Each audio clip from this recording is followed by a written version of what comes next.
Our cover story tonight comes from Afghanistan. On Wednesday, a suicide bomber blew himself up near Afghanistan's foreign ministry. This was in the heart of Kabul, killing 20 people, according to different estimates.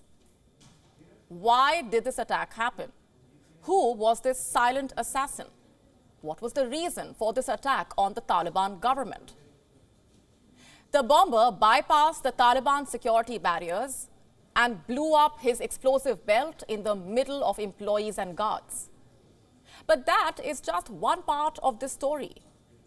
Who was behind this suicide mission? Who was the target?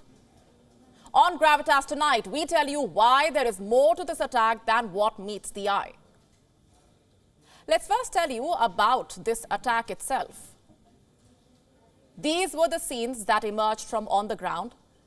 Window panes in the Interior Ministry, the ministry there were shattered. 20 people lost their lives, more than 40 were injured. They were taken to a surgical center in Kabul. Do you know what was happening inside the building at that point when the blast struck?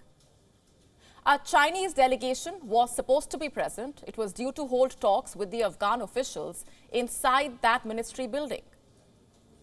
Let me say that again. The attack took place at a time when Chinese diplomats were supposed to be present inside. Who was behind the attack? ISIS-K, or the Islamic State. It has claimed responsibility for this bombing. The local IS branch, known as the Islamic State Khorasan, it gives the reason to this question that we've been asking. Now, its target was a Chinese delegation which was scheduled to hold talks with the Taliban government in the building. It was fortunate for the delegation that the meeting had not started. Ahmadullah Muttaqi, a senior official in the Afghan Prime Minister's office, said no foreigners were present at the ministry when the suicide bomber struck. The Chinese government condemned the attack but said no Chinese citizens had been killed or injured. And this is not an isolated incident. Chinese nationals have faced increasing security concerns. There was an ISIS-K attack last month on a Kabul hotel that's popular with Chinese businessmen. The attack killed at least 3 people and injured another 18, including 5 Chinese nationals. And there is more than one reason for the attack. The ISIS-K is taking revenge against Beijing for China's treatment of the Uyghur Muslims. And we have been telling you repeatedly on this show about China's persecution of this community, the Uyghur Muslims, in China's western Xinjiang region.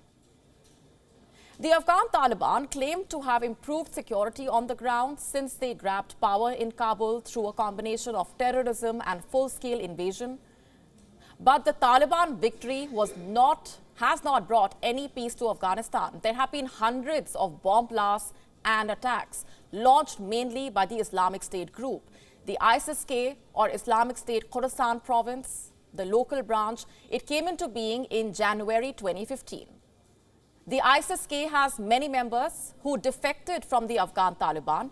They jumped ship and chose to join the ISIS-K because they thought the Afghan Taliban was not radical enough.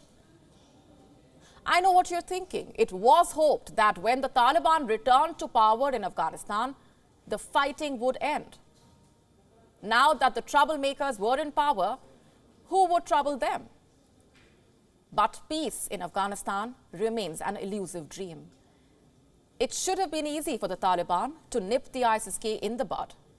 With the latest weapons in its armory left behind by the Americans when they suddenly abandoned Afghanistan, the ISIS-K is turning out to be a menace for the Taliban. Its previous attacks have targeted Russian, Pakistani and Chinese diplomats and civilians in Kabul.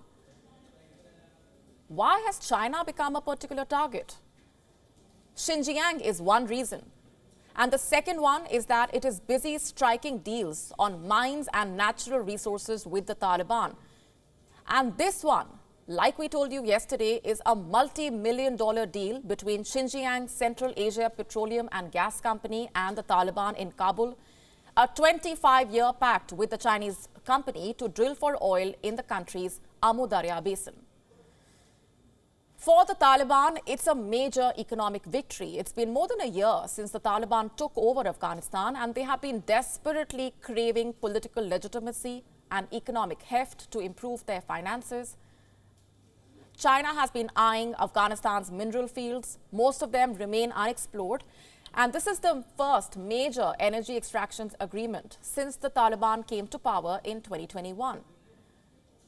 The deal is estimated to be $540 million. It gives Beijing access to the Amu Darya Basin in northern Afghanistan. Afghanistan's mineral wealth is a major pull factor for Beijing. But there is more to this.